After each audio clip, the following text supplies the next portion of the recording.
Hello everyone, welcome to STU Digital Classes. Myself Pankaj Gupta, Department of Commerce, Sri Krishna University, Chhatarpur. I am going to deliver my lecture on banking systems. Banking systems के अंतर्गत हम पढ़ते हैं financial institution को। तो financial institution यानी वित्तीय संस्थाएं होती हैं। फाइनेंशियल मार्केट को हिंदी में हम वित्तीय बाजार कहते हैं। फाइनेंशियल मार्केट टू टाइप का होता है, आपका मनी मार्केट और capital market. Next, financial market वह मार्केट यानी फाइनेंशियल मार्केट वित्तीय बाजार वह बाजार होता है जिसमें वित्त का आदान प्रदान हो, वह हमारा फाइनेंशियल मार्केट होता है। The market where the exchange of financial takes place is called the financial market. The financial market is divided into two parts, money market और कैपिटल मार्केट। फर्स्ट आता है आपका मनी मार्केट और second आता है capital market.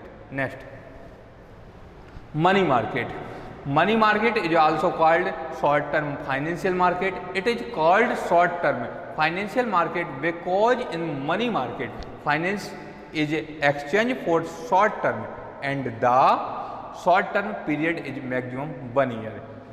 मुद्रा बाजार वह बाजार होता है जिसमें मुद्रा का आदान प्रदान हो, वो हमारा मनी मार्केट है। मनी मार्केट को हम शॉर्ट टर्म लोन के नाम से भी जानते हैं। और जब मुद्रा बाजार में हम लोन देते हैं तो उसकी जो अवधि होती है 1 ईयर होती है, यानी उसका ट्रांजैक्शन जो होगा 1 ईयर के लिए होगा। Next, money market is divided into 2 parts. First आता है आपका ऑर्गेनाइज्ड मनी मार्केट और सेकंड आता है और नॉन ऑर्गेनाइज्ड मनी मार्केट। देखिए, ऑर्गेनाइज्ड मनी मार्केट को हम संगठित मुद्रा बाजार के नाम से जानते हैं। Organised money market market that has an organisation. Organised money market यानी संगठित मुद्रा बाजार वह बाजार होता है जिसमें जिसका कोई ऑर्गेनाइजेशन होता या जिसका कोई संगठन होता है, उसे बोलते हैं ऑर्गेनाइज्ड मनी मार्केट। देखिए, ऑर्गेनाइज्ड मनी मार्केट के अंतर्गत जितने भी बैंक हैं वो सब बैंक इसी के अंतर्गत आते हैं। सेकंड आता है आपका ऑल एनबीएफसी। ऑल एनबीएफसी का मीन्स होता है नॉन बैंकिंग फाइनेंशियल कंपनियां। नेक्स्ट, एनबीएफसी यानी नॉन बैंकिंग फाइनेंशियल कंपनियां। Non banking financial company near by companies which act like a bank but the provisions of banking regulation act 1949 and RBI act 1934 are not applicable to them. Non banking financial कंपनियां वे कंपनियां होती हैं जिनके जो नियम कानून होते हैं वो बैंकिंग रेगुलेशन एक्ट 1949 और आरबीआई एक्ट 1934 के अंतर्गत ना आते हों, वो कहलाती हैं आपकी नॉन बैंकिंग फाइनेंशियल कंपनियां। Next, non organised money market को हम असंगठित मुद्रा बाजार के नाम से जानते हैं। असंगठित मुद्रा बाजार के नाम से जानते हैं। Non organised money market and market which did not have any organization but exchange of money takes place। असंगठित मुद्रा बाजार उस बाजार को कहते हैं जिसमें मुद्रा का आदान प्रदान यानी फाइनेंस का यानी वित्त का आदान प्रदान तो होता है, लेकिन उसकी ना तो कोई रजिस्टर्ड संस्था होती है, ना कोई इंस्टीट्यूशन होता है, ना कोई ऐसी कोई संस्था होती है जिसका रिकॉर्ड रखा जा सके। जैसे आपका सेठ हुआ, साहूकार हुआ और आपका सेठ साहूकार हुआ, महाजन हुए, इनके पास कोई रिकॉर्ड नहीं होता, कोई रजिस्टर्ड सील नहीं होती, कोई संस्था नहीं होती है, इन्हें बोलते हैं हम non organised money market. Next, असंगठित मुद्रा बाजार। नेक्स्ट आता है आपका कैपिटल मार्केट। कैपिटल मार्केट यानी पूंजी बाजार कहलाता है। It is also called long term financial market because in the capital market money is exchange for the long term यानी जो कैपिटल मार्केट है आपका पूंजी बाजार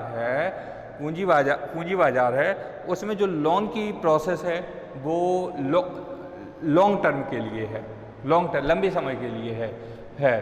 इसमें जो लोन दिया जाएगा वो लंबे समय के लिए दिया जाएगा। Securities market is included under capital market, यानी सिक्योरिटीज मार्केट के अंदर हम वो कैपिटल मार्केट के अंतर्गत हम सिक्योरिटीज मार्केट को पढ़ेंगे। सिक्योरिटीज मार्केट क्या है? नेक्स्ट, सिक्योरिटीज मार्केट जैसे कि शेयर्स, बॉन्ड्स, डिवेंचर्स, इनका वाउट और सेल करते हैं, यानी सेल करते हैं और उनको परचेज करते हैं, बेचते हैं, वो हैं आपके शेयर्स, बॉन्ड्स वगैरह, ये सिक्योरिटीज मार्केट है। सिक्योरिटीज मार्केट को भी 2 पार्ट्स में डिवाइड किया गया है। The securities market divided into 2 parts. First आता है आपका प्राइमरी सिक्योरिटीज मार्केट और सेकंड आता है secondary securities market. Primary securities market को हम the primary securities market is a market in which there is no broker और stock exchange between a company and an investor. जब कोई company जनता के बीच में अपने शेयर्स या डिवेंचर्स को बेचती है तो उनके बीच में ना तो कोई दलाल होगा ना कोई स्टॉक एक्सचेंज से मीन्स है आपका NSE, BSE ETC हुए। तो जनता के बीच में जब अपने शेयर्स को इशू करती है तो उनके बीच में ना तो कोई ब्रोकर होता है, ना कोई दलाल होता है, ना कोई स्टॉक एक्सचेंज होता है। ऐसे मार्केट को हम प्राइमरी सिक्योरिटीज मार्केट कहते हैं। जब कोई कंपनी जनता के बीच में पहली बार अपने शेयर्स, डिवेंचर्स, बॉन्ड्स को बेचती है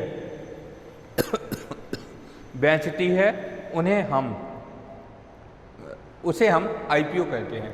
IPO का मीन्स होता है इनिशियल पब्लिक ऑफर।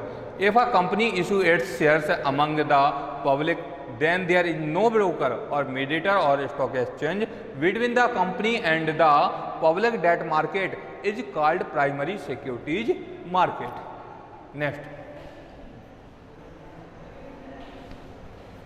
next आता है आपका secondary securities market.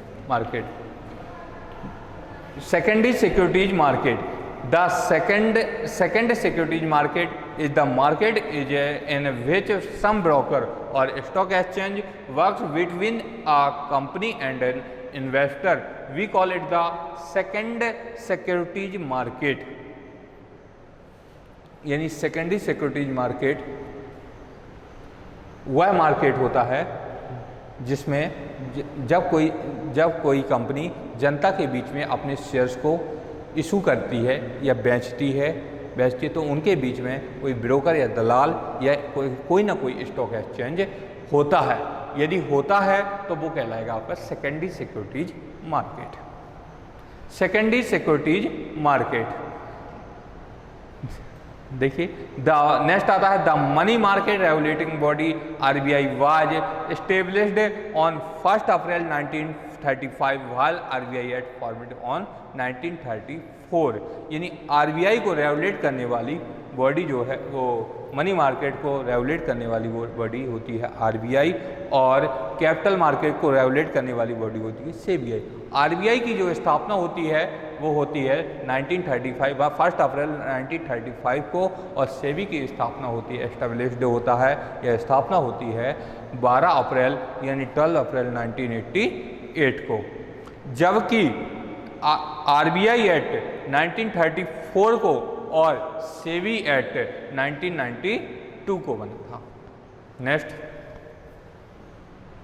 नेक्स्ट आता है आपका बैंकिंग इंट्रोडक्शन में देखते हैं तो बैंकिंग मुद्रा बाजार का पार्ट है, वित्तीय बाजार के मुद्रा बाजार का भाग है। जो हमारा बैंकिंग है वो वित्तीय बाजार की मुद्रा बाजार का भाग है। Banking are maintained in the 7th schedule of the constitution. बैंकों का उल्लेख है संविधान की 7वीं अनुसूची में किया गया है। The subject of the bank union list is bank संघ सूची का विषय है। Next, the right to make rules and regulations on banks rests with the central government and not the state government. बैंकों पर नियम कानून बनाने का अधिकार सेंट्रल गवर्नमेंट का है, ना कि राज्य सरकार का। Bank come in the 3rd sector of the economy. Bank अर्थव्यवस्था के तीसरे क्षेत्र का तीसरे क्षेत्र में आता है। अर्थव्यवस्था के 3 क्षेत्र होते हैं। फर्स्ट है आपका कृषि, और सेकंड आता है इंडस्ट्री यानी उद्योग, और थर्ड आता है आपका सर्विस सेक्टर यानी सेवा क्षेत्र। सेवा क्षेत्र के अंतर्गत हमारा बैंकिंग आता है। Meaning of bank, a bank is a financial institution on that accept deposit from the public and returns them on demand. यानी कि जब हम बैंक का मीनिंग पढ़ते हैं तो बैंक जनता की जमाओं को स्वीकार करता है, और उनके मांगे जाने पर बैंक वह संस्था है, वह इंस्टीट्यूशन है जो कि जनता की जमाओं को स्वीकार करता है और उनके मांगे जाने पर वापस कर देता है, वो हमारा बैंक है। Next, types of bank. Types of bank के अंतर्गत there are 2 types of banks. First आता है आपका शेड्यूल बैंक, और सेकंड आता है आपका नॉन शेड्यूल बैंक। देखिए schedule bank is a bank which is maintained is the second schedule of the RBI act 1934। Schedule bank को हम हिंदी में बोलते हैं अनुसूचित बैंक। अनुसूचित बैंक वह बैंक होता है जिसका उल्लेख है RBI अधिनियम 1934 की दूसरी अनुसूची में किया गया है, वो है आपका शेड्यूल बैंक, अनुसूचित बैंक। नेक्स्ट आता है गैर अनुसूचित बैंक यानी non schedule bank. Non schedule bank is a bank which is maintained is the second schedule of the RBI act 1934।